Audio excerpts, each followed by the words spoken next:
Welcome to Above Par. I'm your host, Kathy Hartwood. I show you how to take more of your talent to the golf course without practicing harder, taking more lessons, or buying new equipment.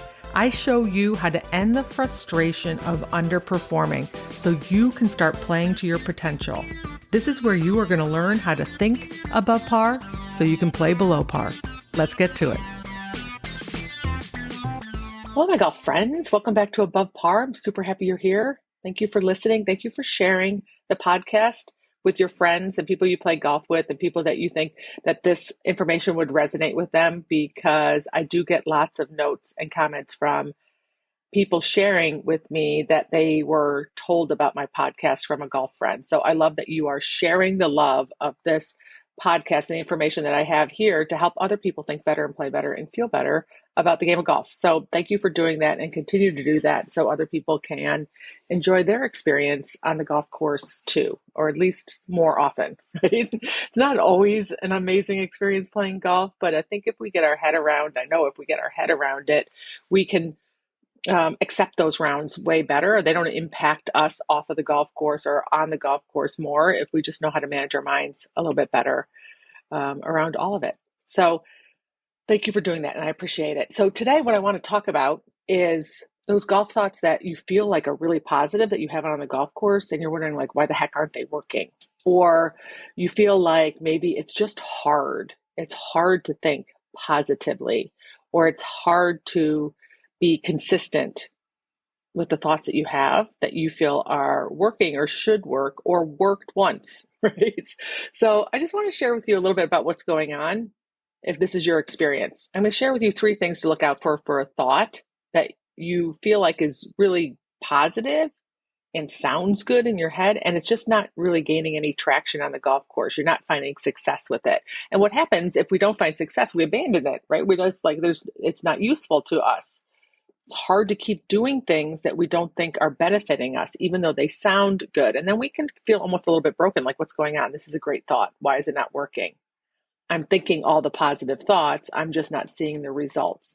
So if this is your experience, or if you have had experiences like that, I want to share with you 3 things about thoughts to look for.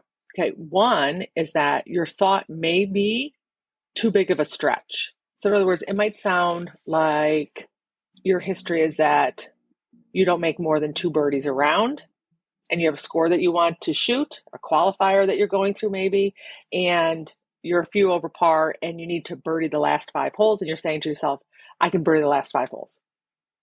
But in your head, you really believe and know that you haven't really made more than 2 birdies in a round since 1984, right? So what happens is it's too big of a stretch for your brain. What your brain does is it spits it out. It's too unbelievable. It doesn't have any traction going on because it's too unbelievable, which is the second point, is that the thought doesn't resonate with you. So in other words, when you have a positive thought that you're saying to yourself, you want to get a pulse on it, meaning the better you get at connecting a thought with an emotion, the more traction you're going to have. So if your brain wants to spit the thought out, like it doesn't believe it, it's too big of a stretch, it's too unbelievable to your brain, it doesn't mean that you don't want to have the thought. It doesn't mean that you don't want to have that result in your golf game. It just means right now your brain's like, yeah, that's not happening. Because you have an identity in this example of being a player who just only has 2 birdies a round. So saying to yourself that I could have 5 birdies a round is just sounds great. It's positive. You could say that to your partners and they'd be like, oh, wow, they're really positive and hopeful and optimistic. But your brain's like, patooey, right? It wants to spit it out because you don't have a pulse on it. And the way that we know we get a pulse on a thought is that on a scale of 1 to 10, you have to ask yourself, can I believe it to a 7? And if you can't believe it to a 7, then you're not going to gain any traction. You're going to waste air. Okay, my example with this, when I was playing for a living, junior golf, college golf, and playing golf for a living, I might have said to myself, I'm an amazing putter 4 million times. I gained 0 traction on that because I didn't believe it. I wasn't seeing those results. I was seeing the results of the thought that I had that was louder in my head, that I believed more strongly, and that was that I'm always going to struggle with my putting, which is my third point in this, is that the other thought in your head, if it is louder than your new thought, it's going to win, especially if the new thought doesn't have any traction.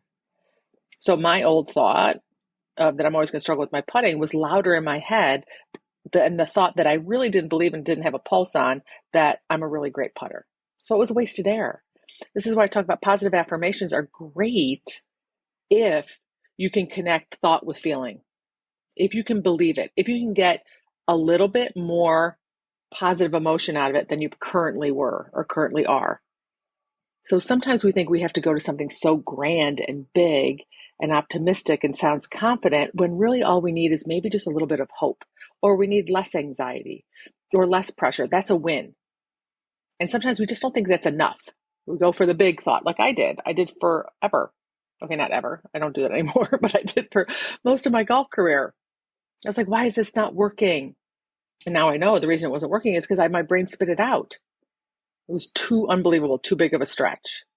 Okay, so I want you to notice, one, if your thought is too big of a stretch, if your brain is spitting it out, if you can't get yourself to a 7 on a scale of 1 to 10 on believability, if you don't get a pulse, if it doesn't feel more positive than your current thought, right, you're not going to gain any traction. And if you hear your negative thought that is louder than your positive one, it's going to win. Okay, so let me give you a few steps, key steps that I want you to start paying attention to when it comes to shifting a thought, so that you can gain better traction. You can pick thoughts that are going to serve you more on the golf course than the ones that you currently have.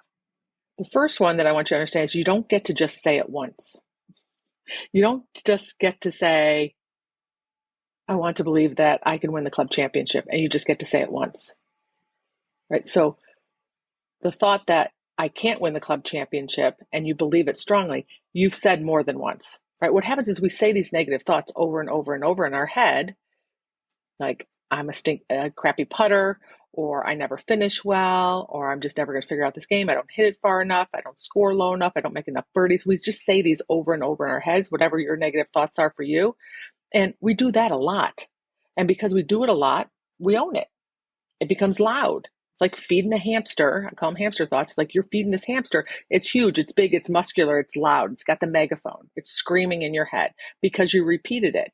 But yet we think we go in and take a positive thought. We're going to just say it once. And if that's a hamster, that thought's a hamster, we don't feed it enough. We don't feed it enough to drown out the other big fat hamster, muscular hamster that's loud in our head.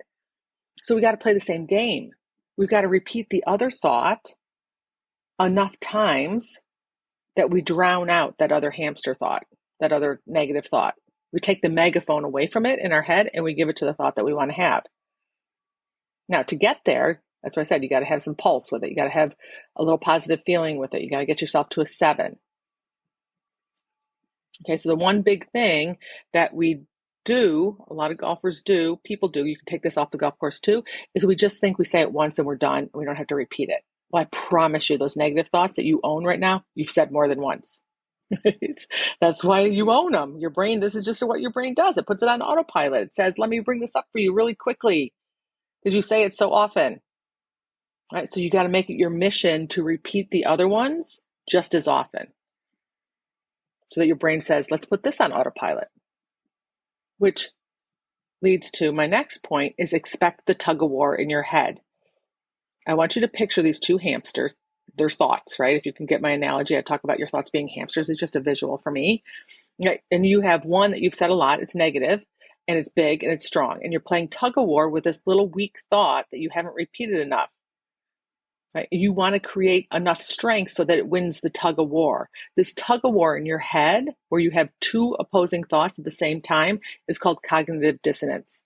It can give you a headache. Like, it's a little bit of a headache. It's like, oh my gosh, like my brain hurts just a little bit when I'm trying to think this one new thought and I just hear this other thought and it's uncomfortable. Expect it. It's just a game. We're playing this game of repetition. As long as you're picking a thought that you can get a pulse on, if you stick with it, you're going to win. You're going to win this tug of war match. But most people on the planet let go of the rope and they let the old negative thought win because they think something's gone wrong because they're uncomfortable. Nothing has gone wrong. It's called cognitive dissonance. It's part of the game. It's become to a point where now when I have cognitive dissonance, I get kind of excited because I know that if I persevere and don't give up and I'm intentional, I'm going to win. I'm going to be able to let go of that other thought. And this new thought's going to win and take over. And I'm going to create different results because of that.